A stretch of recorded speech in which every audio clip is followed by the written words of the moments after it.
Okay, so firstly, as scientists for EU, we're interested in science and the EU.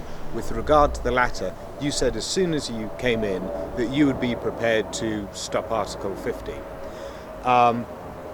We've just talked with André Fries, who's the Green candidate that stood down, and she said it was very frustrating for her not to be able to put her ideas through, but she was standing down in order to allow progressive candidates, preferably one progressive candidate, to take on Zach.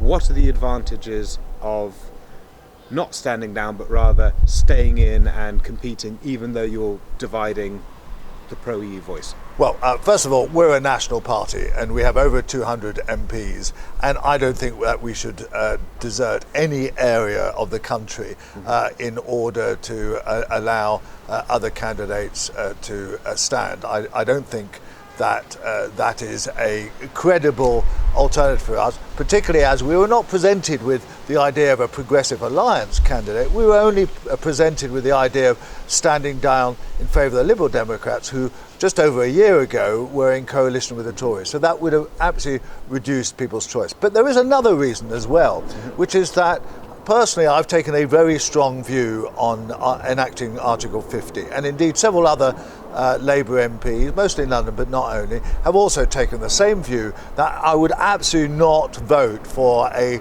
single line Article 50 enactment, because we wouldn't know what we're signing up to. And by taking that line, I think it forced the Lib Dems to take a stronger line themselves, because they had been equivocating over the issue. Sarah Olney, the candidate, had said, "Oh, I'm against a hard Brexit and we must limit the effects of a hard Brexit." But that's not the point. I think this whole Brexit thing is bad for Britain, and therefore I will campaign to try to ensure that Brexit doesn't happen. And I think there's a lot of people in the Labour Party who are taking that point of view now. No, you're absolutely right with that, in that the majority of Labour voters voted to remain, but then also in a Labour list poll from a couple of days ago, some 73% of the 2,484 readers said that they believe the Labour Party should retain the option to stop Article 50 if there's no good plan then, or to stop it altogether because they think that it's the responsibility in order to have that damage. However, also 2 days ago, we had John McDonnell make some very anti-EU comments and also suggest that those that were for Remain were on the side of big corporate interests. Now, how does that match with what you're doing? Well, clearly, there's different views in the Labour Party. There's certainly lots of different views in the Tory Party as well. And, there's bound to be further discussion.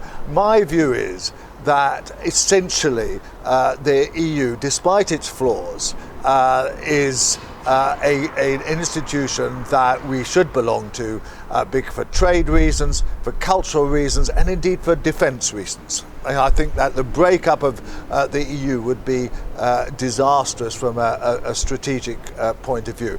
And I think if we believe in this, if we believe in Remain, we have to actually keep on batting for it. I make this analogy that if we had voted for capital punishment, we would not be discussing whether it's better to hang people or shoot them or kill them by lethal injection. We would be saying capital punishment is wrong and we must do everything to try to stop it until it's enacted and we can't do anything else. But we would continue fighting against it even after that. And I think that as a politician who believes strongly in Europe, it believes that it is the right thing to do and that there is no good Brexit, we've got to fight and using all the possible tools to ensure that either it doesn't happen or we have the softest possible Brexit. Right. And so on to matters of science. What do you think that the EU does for science, firstly, and then secondly, the Labour Party?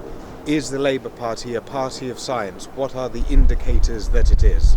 Well, on the issue of what the EU does in terms of science, I happen to cycle past the Francis Crick Institute just opening, which I've been watching, having been built for the last 3 or 4 years, an absolutely massive institute, which is deliberately next to the Eurostar terminal so that people can easily come from Europe.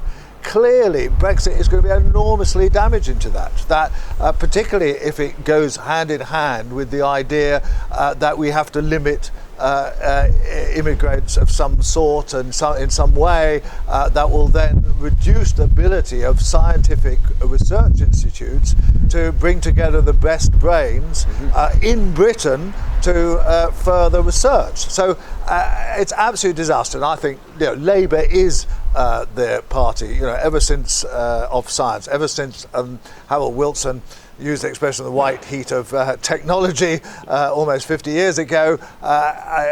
Labour is a party that I think supports inquiring minds, supports the public institutions that are the bedrock of scientific research, and would definitely support it more than the Tories, who would try to pass on everything to the private sector, which we know is not the best way to get the best research.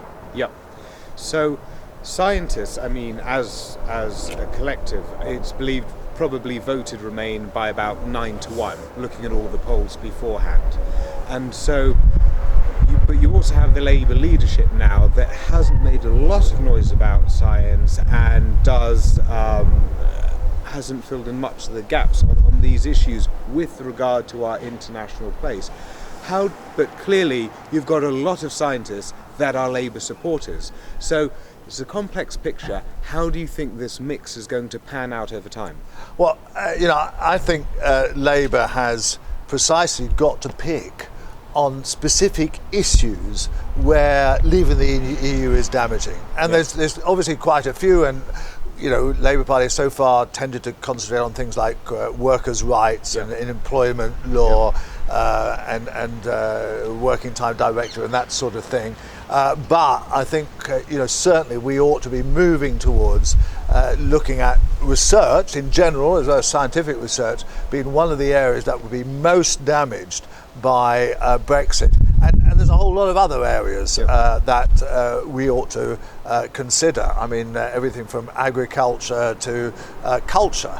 But science is definitely up there with one of the issues that is most obviously damaged by Brexit, and we ought to be making that case. We ought to be talking about the detail of it. And indeed, one of the reasons I wanted to stand in this by-election is because of my views on Europe, and help shift the Labour Party in the direction that I wanted to go on. And clearly that's a debate that's going to take place over the next, certainly over the next 6 months. But I think it's a debate that those of us who batting strongly for remaining in the EU or getting the best deal can actually win. Brilliant. Okay, and so one last question, which is the place for progressive alliances, because you said at the beginning that was not offered, that wasn't given as an option, whereas there were some organisations that were trying to get that going but didn't get it together in time, whether it be Common Ground that we were supporting and helping with, or Compass, trying to put together this idea of, if we really want to have a pro-EU voice and take on the Conservatives in future, then maybe we need to develop a model whereby we either have primaries or we have increasing agreements on tactical voting, so that we can make agreements and have those progressive pro-EU voices running via more viable models in different places in the future. Do you think that is an option? Do you think that would work? I think the Progressive Alliance idea certainly has some legs, but it has to operate at both levels. So it has to be possibly initiated or discussed at the national level, that it's kind of okay for local parties to make these agreements. But then it has to be down to the local parties to come to deals that might involve more than one constituency, for example. They might involve some sort of trade-off. So it has to happen at both levels. But certainly, I see it as feasible and indeed it might well be desirable. But what was wrong here was that, the Labour, there were attempts basically to bounce the Labour Party into saying, oh, you're not going to, you shouldn't stand, we should support the Liberals. Now, there's still a lot of ill feeling about the Liberals in this area. The Liberals were part of a government that brought in the bedroom tax and brought in increased university fees and supported austerity and various aspects. And it's difficult to just get over that very quickly. But certainly by 2020, particularly if that's when the next election is, when we've suffered 5 years of a very harsh Tory government, I think there might well be some sort of deals possible. But it will take a lot of discussion and negotiation, not just trying to bounce the Labour Party into something. Right, so there's hard work to be done on the healing. Absolutely. Yeah. Okay. Thanks very much for your time. Pleasure. Very appreciated.